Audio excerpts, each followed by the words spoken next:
আল্লাহ নবী দিন দুনিয়া বাদশা হাবিবুল্লাহ জনাবে মুহাম্মদ রাসূলুল্লাহ নবী আমার একদিন রাস্তা দিয়ে যেতে লেগেছে। এমন সময় আল্লাহ নবীর কানে একটা সালামের আওয়াজ আসলো, আসসালাতু আসসালামু আলাইকা ইয়া রাসূলুল্লাহ হাবিবাল্লাহ। আল্লাহ নবী ঘুরে দেখলেন এদিক সেদিক কোথায় কাউকে দেখতে পাই না। দূরে এক জায়গায় কিছু যেন একটা বাধা রয়েছে, লড়ছে মনে হয়। আল্লাহ নবী আগিয়ে আগিয়ে গেল। নবী আমার দেখতে লেগেছে একটা হরিণীর গলায় দড়ি দিয়ে বাঁধা রয়েছে, শিকল দিয়ে বন্দী করা রয়েছে, বাঁধা রয়েছে। আল্লাহ নবী যখন ওই দিকে যেতে লেগেছে, ওই হরিণীটা আল্লাহ নবীকে সালাম দিতে লেগেছে। এই যুবকেরা তরুণেরা আমার সৃষ্টিকর্তা আমার মুহাম্মদ রাসূলকে সমস্ত মখলুকাতের নবী করেছে, তাই সমস্ত মখলুকাতের ভাষা আল্লাহ পাক আমার নবীকে বুঝার তৌফিক দিয়েছিলেন। এ যুবকেরা তরুণেরা বাপেরা আল্লাহ নবী যখন আগিয়ে আগিয়ে গেছিলেন, হরিণীটা যখন বলতে লাগলেন ইয়া রাসূলুল্লাহ হাবিবাল্লাহ বিয়াদবি নেবেন না হুজুর, আমি বন্দিতে আপনাকে ডাকলাম হুজুর, আমার দুটো বাচ্চা রয়েছে হুজুর, আজকে আমাকে শিকারী বন্দী করেছে, ওই বাচ্চা দুটো দুধ পান করতে না পেরে বড় কষ্ট পাবে। ইয়া রাসূলুল্লাহ হাবিবাল্লাহ আপনি যদি আমাকে খুলে দেন আমি বাচ্চা দুটোকে দুধ পান করিয়ে এখনই চলে আসব। ওই হরিণীকে আমার রাসূল বলেছিলে তুমি যে চলে আসবে এর কি প্রমাণ রয়েছে? হরিণী তখন জবাব দিয়েছিলে ইয়া রাসূলুল্লাহ হাবিবাল্লাহ আমি আসবো কি আসবো না এর জন্য প্রমাণ মুহাম্মদ রাসূল আপনি নিজে রয়েছে।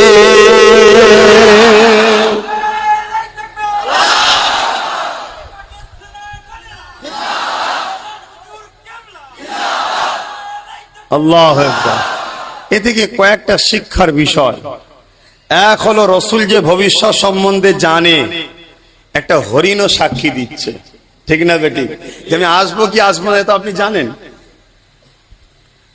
রাসূল হরিণটাকে ছেড়ে দিল, দিয়ে সেখানে দাঁড়িয়ে রইল। শুনুন, শিকারী তো সেখানে নাই, নবী যদি চলে যেত শিকারী জানতে পারতো কে করেছে, মিটে যেত। কিন্তু না, এটা বেইনসাফি করা হতো, মানুষের উপর জুলুম করা হতো, তাই সেখানে দাঁড়িয়ে রয়ে গেল। শিকারী শিকার করে আরো শিকার করে আসছে, এসে হরিণটাকে দেখতে পাইনি, শিকলটা দড়িটা পড়ে আছে। আমার রাসূলকে জিজ্ঞেস করছে মুহাম্মদ এখানে একটা হরিণ বাঁধা ছিল, তুমি কি দেখেছো? সে আমার রাসূলকে মানে না, তখন সে গায়ের ইসলাম। আল্লাহ রাসূল বলছে হ্যাঁ বাবা দেখেছি, সে তার বাচ্চাকে দুধ পান করিয়ে চলে আসবে, আমার কাছে অনুরোধ করেছে, আমি তাই ছেড়ে দিয়েছি।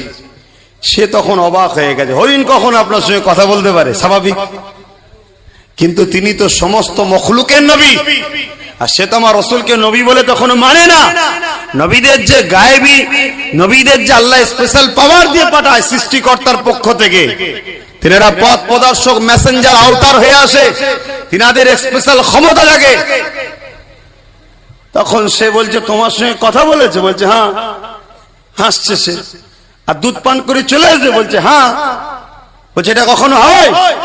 বলছে যদি না আসে বাবা আমি তো দাঁড়িয়ে আছি, আমি তোমার সাথে যাব, ওই হরিণের ঋণ হিসাবে তুমি আমাকে যা কাজ করাবে আমি কাজ করে শোধ করে দেবো। বলুন সুবহানাল্লাহ। মানবতা একে বলে। আর আল্লাহ পাক ভাই কারো সুন্দর চেহারা দেখে না, আল্লাহ দেখে এইটা, কার দিলে কি আছে দেখ। দেখতে বিচ্ছিরি, বাহ্যিক ভালো নয়, প্যান্ট শার্ট পরে ঘুরছে, কিন্তু এই জায়গাটাই হয়তো হযরত আলীর জন্য মহব্বত, হযরত হাসান হোসেনের জন্য মহব্বত, হযরত সিদ্দিক আকবরের মহব্বত, হযরত আবু বকর সিদ্দিক ফুরফুরাবির মহব্বত, খাজা গরিবের নামাজের মহব্বত। আল্লাহ রাসূল বলছেন যারা ওলিদেরকে ভালোবাসে তাদের অন্তরটা পবিত্র, আল্লাহ তাই ওলিদের মহব্বতকে রাখে। জোরে বলুন সুবহান। আল্লাহ নবী আরো জানিয়ে দিলেন আমার উম্মত উম্মতিরা বাবারা শুনে রেখে দাও, আমি রাসূলুল্লাহকে আল্লাহ জানিয়েছিলেন আমার উম্মতের মধ্যে থেকে ৭০,০০০ এমন উম্মতকে আল্লাহ পাঠাবে যারা নাকি বেহিসাব আল্লাহ পাকের জান্নাতি হয়ে যাবে। সাহাবা হুজুররা বলতে লাগলেন, ইয়া রাসূলুল্লাহ হাবিবাল্লাহ, সংখ্যাটা যদি একটু বেড়ে যেত হুজুর আপনি আল্লাহ পাকের কাছে বলতে পারতেন। আল্লাহ নবী মুচকে এসে বলেছিলেন, এ বাবা সাহাবারা, আমি রাসূলুল্লাহ বলেছিলাম আল্লাহকে, ও রব্বি আল্লাহ, সংখ্যাটা যদি একটু বেড়ে যেত। আমার আল্লাহ জানিয়ে দিয়েছিলেন, আমার হাবিব ওই ৭০,০০০ এক একজনের সঙ্গে আরো ৭০,০০০ করে আমি আল্লাহ জান্নাতি বানিয়ে দেব।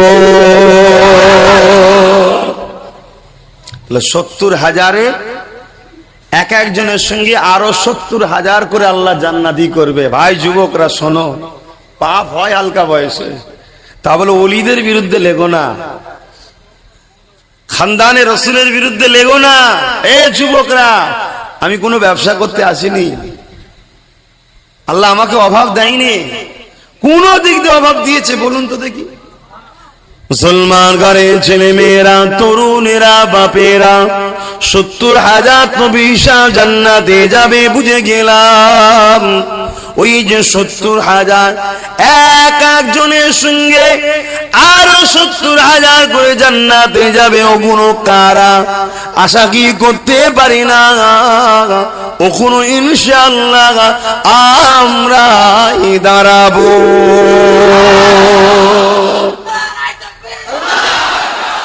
আশা রাখা যেতে পারে, আশা করা যেতে পারে না, পারে না। একটা ওলিদের সাথী যারা হবে, আলেমে হাক্কানীদের সাথী যারা হবে, তারাও জান্নাতে যাবে। জোরে বলুন সুবহান। এ যুবকেরা, তরুণেরা, ভালো সোহবতে থাকলে কি হয় আল্লাহ নবী জানিয়ে দিলেন, কাল কিয়ামতের ময়দানে আল্লাহ জান্নাতে বেহিসাব ৩ দল আগে যাবে। কটা দল বলবেন? নাম্বার 1 আলেমরা বেহিসাব জান্নাতে যাবে। নাম্বার 2 হলো শহীদানরা, যারা আল্লাহর দ্বীনকে কায়েম করতে গিয়ে, হককে কায়েম করতে গিয়ে, নাফের বিরোধী লড়াই করতে গিয়ে নিজেদের জানকে কুরবান করে দিয়েছে। এদেরকে আল্লাহ পাক বেহিসাব জান্নাতি বানাবে। আর এক শ্রেণী হলো যারা আলেমদের ঘরে মুহাব্বত করে, ভালোবাসে, পিয়ার করে, তারা দেখো আল্লাহ পাক বেহিসাব জান্নাতি দেবে। অর্থাৎ যখন তোলাবা ছাত্র থাকবে, আলেমরা পড়াশোনা করে না আপনাদের এলাকায়, লোক দেখবেন বাড়িতে রাখে যে এই বাচ্চাটার খাওয়া দাওয়া সব ফ্রি, আমি খাওয়াবো, পড়াবো, খাইয়ে খাইয়ে তাকে আলেম তৈরি করছে। ওই লোকটাও কিয়ামতের দিন বেহিসাব জান্নাতে যাবে। জোরে বলুন সুবহানাল্লাহ। ৩ জনের মধ্যে জান্নাতের দরজায় গড়াই যে ঝগড়া হবে, ঝগড়া বলতে আমাদের মতো ঝগড়া নয় ভাই, মানে রেসারেসি হবে। এ বলবে আমি যাব, ও বলবে আমি যাব, ও বলে আমি যাব, আগে যাব। ৩টা তো আগে যাবে বেহিসাব জানি, ৩ জনের মধ্যে কে আগে যাবে তাতে কাটাকাটি শুরু হয়েছে। আল্লাহ ফেরেশতারা বলবে কি হলো? আদম সন্তান তো সব জায়গায় গিয়েই ফিতনা। কি হলো? না আমি আগে জান্নাত যাব। কেন? না আমি আলেমদের মুখে ওয়াজ শুনেছি, ফুরফুরার আব্বাস সিদ্দিকী ওয়াজ করেছিল শুনেছি। আমি আম মানুষ, আমাদের গ্রামের 2টো বাচ্চাকে খাইয়ে খাইয়ে, জায়গিরি নিয়ে তাকে খাইয়ে খাইয়ে পড়াশোনা করে হাফেজ আলেমে হাক্কানি বানিয়েছিলাম। যারা এই কাজ করে তারা আগে জান্নাত যাবে, তাই আমরা যাব। ফেরেশতারা বলবে তোমরা যার কাছ থেকে শিখেছো সে কে হয়? বলবে আমাদের উস্তাদ হয়। উস্তাদের দরজা আগে না ছাত্রর? তখন বলবে উস্তাদের। তাহলে তোমাদের আগে আলেমরা যাবে। বলুন সুবহানাল্লাহ। সাইডে দাঁড়াও, দাঁড়িয়ে গেল। এবারে শহীদরা বলবে আমরা আগে যাব। কেন? না আলেমরা বলেছে আল্লাহর রাস্তায় জান দিলে শহীদ হয়, তাই আমরা আগে জান্নাতে যাব। তা তোমরা যার কাছ থেকে শুনে শিখেছো সে তোমার উস্তাদ না তোমরা তাদের উস্তাদ? বলছে আমাদের উস্তাদ আলেমরা। তা উস্তাদ তো আগে থাকবে, ছাত্র তো পিছনে থাকবে। বলছে হ্যাঁ, তাহলে আলেমরা আগে যাবে। তো সর্বপ্রথম জান্নাতের দরজা আল্লাহ আলেমদের ঘরে দেবে। জোরে বলুন সুবহানাল্লাহ। কিন্তু তাদের সোহবতে থেকে লাভ আছে না নাই? আল্লাহ নবী দিন দুনিয়া বাদশা হাবিবুল্লাহ জানিয়ে দিলেন, এ দুনিয়া মানুষেরা কাল কিয়ামতের ময়দানে একজন হাফেজে হাক্কানি, একজন আলেমে হাক্কানি আল্লাহ পাকের দরবারে সুপারিশ করার সহযোগিতা পাবে। আল্লাহ পাককে বলতে লাগবে, ও রব্বি আল্লাহ পাক, ওই বান্দাটা, ওই বান্দিটা আমাদেরকে মহব্বত করেছিল, প্যার করেছিল, আমাদেরকে সহযোগিতা করেছিল, আমাদের পাশে দাঁড়িয়েছিল, আজকে দিনে ওরা আমাদের সাথে জান্নাতে যাবে, এই আশা আমরা রাখি। আল্লাহ নবী জানিয়ে দিলেন, আলেমে হাফেজে হাক্কানি দিগরকে আল্লাহ বা মহব্বত করে, তাদের দোয়াকে কবুল করে নিয়ে আমার আল্লাহ পাক তাদের সাথী দিগকে জান্নাতি বানিয়ে দেবে। এই যুবকেরা, আল্লাহ নবী জানিয়ে দিলেন, জান্নাতীরা জান্নাতে চলে যাবে, জাহান্নামীরা জাহান্নামে চলে যাবে। এই যুবক তরুণরা মন দিয়ে শোনো গো ভাই, দুনিয়ায় চলতে গেলে গাড়ি লাগে, বাড়ি লাগে, শখ সাদ আছে, হ্যাঁ শখ সাদ পূরণ করুন, কিন্তু হারামিন কামে নয়, জুলুম করে, অন্যায় করে, দাগাবাজি করে, গরিবকে লুটে মিথ্যা মামলা দিয়ে নয়, আল্লাহকে খুশি করে করুন। আল্লাহ পাক রিজিক দাদা, আল্লাহ পাককে চেয়ে বলুন, তুমি দুনিয়ার লোভের জন্য খানদানে রাসূলের বিরোধী করে আখিরাতকে বরবাদ করে দিও না গো। এ যুবকেরা, তরুণেরা, কাল কিয়ামতের ময়দানে জান্নাতীরা জান্নাতে চলে যাবে, জাহান্নামীরা জাহান্নামে চলে যাবে। একদল লোক আল্লাহ পাকের আরশে আজিমের নিচে রয়ে যাবে। ফেরেশতারা জিজ্ঞাসা করতে লাগবে, তোমাদের কি হিসাব নিকাশ হয়নি? ওই সময় তারা বলতে লাগবে, হ্যাঁ আমাদের হিসাব নিকাশ হয়ে গেছে। কোন জায়গা তোমাদের ঠিকানা হয়েছে? ওই সময় তারা বলতে লাগবে, আল্লাহ পাকের দয়াতে আমাদেরকে আল্লাহ পাক জান্নাতি ঘোষণা করেছে। এ আল্লাহ পাকের বান্দারে, তাহলে তোমরা জান্নাতে কেন যাও না? এখনো কেন দাঁড়িয়ে আছো? ওই সময় আল্লাহ পাকের মাহবুব তারা, পিয়ারা তারা, নেক বান্দা বান্দি তারা, নেক বান্দা তারা, সলে বান্দা তারা, তারা তখন বলতে লাগবে, আমরা জান্নাতে যাব না। ফেরেশতারা তখন বলবে, তাহলে কি তোমরা জাহান্নামে যেতে চাও? আল্লাহ পাকের মাহবুব বান্দারা তখন রাগ করে বলবে, হ্যাঁ আমরা জাহান্নামে যেতে চাই। ওই সময় তাদেরকে জাহান্নামের দিকে নিয়ে যাওয়া হবে। আল্লাহ পাক আওয়াজ দিতে লাগবে, এ আমার ফেরেশতারে, আমার মাহবুব গুলোকে কেন জাহান্নামের দিকে নিয়ে যাও? ওদের অন্তরে যে আমার প্রেমের আগুন জ্বলছে, ওই আগুনে আমার জাহান্নাম ঠান্ডা হয়ে যাবে।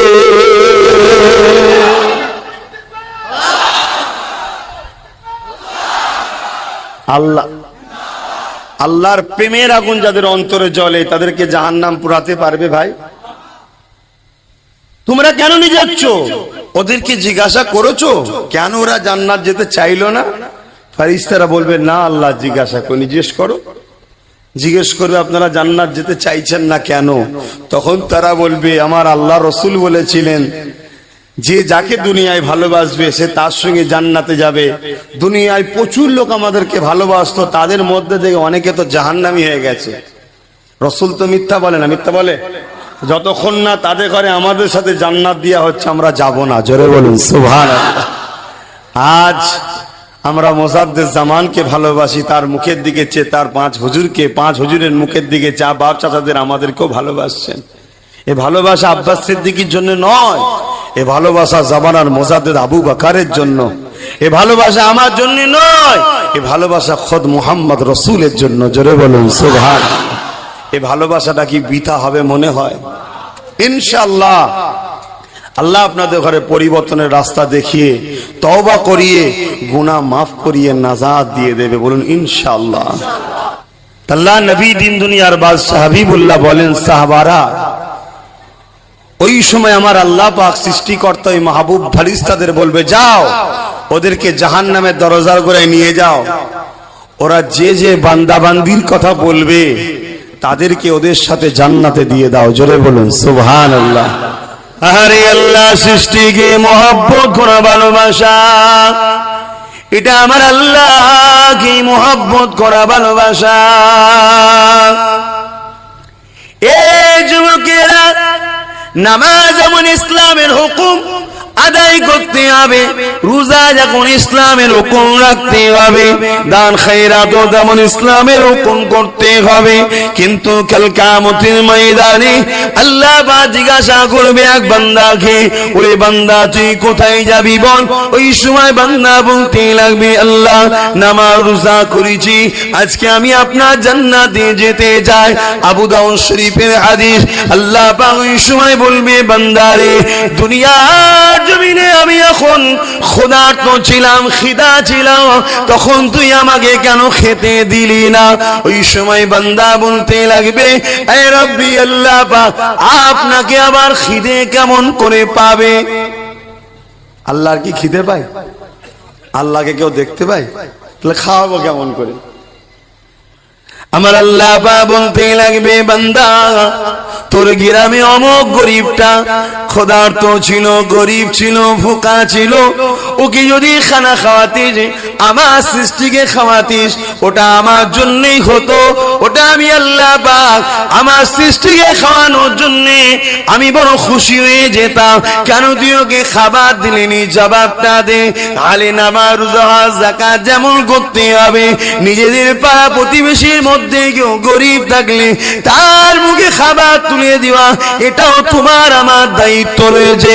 আল্লাহ নবী দিন দুনিয়া বাদশা হাবিবুল্লাহ বসে আছেন, এমন সময় একটা গায়ের মুসলমান আল্লাহ নবীর কাছে আসলো।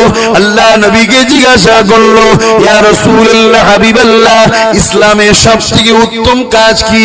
আল্লাহ নবী জানিয়ে দিলেন, ক্ষুধার্ত ভুকাকে খানা খাওয়ানো, এটাই হলো ইসলামের সবথেকে মহান কাজ। এসো তোমরা ইসলামে হবে যে উজালা, মক্কা মদিনা নবী কমলিওয়ালা। দুই দিন ধরে খাবার নাই কো ঘরে, দুইটি পাথর বাঁধে পেটের উপরে। দুই দিন ধরে খাবার নাই কো ঘরে, দুইটি পাথর বাঁধে পেটের উপরে।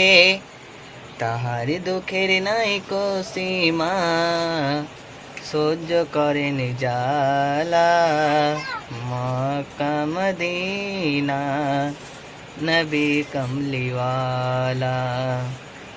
এসো তোমরা ইসলামে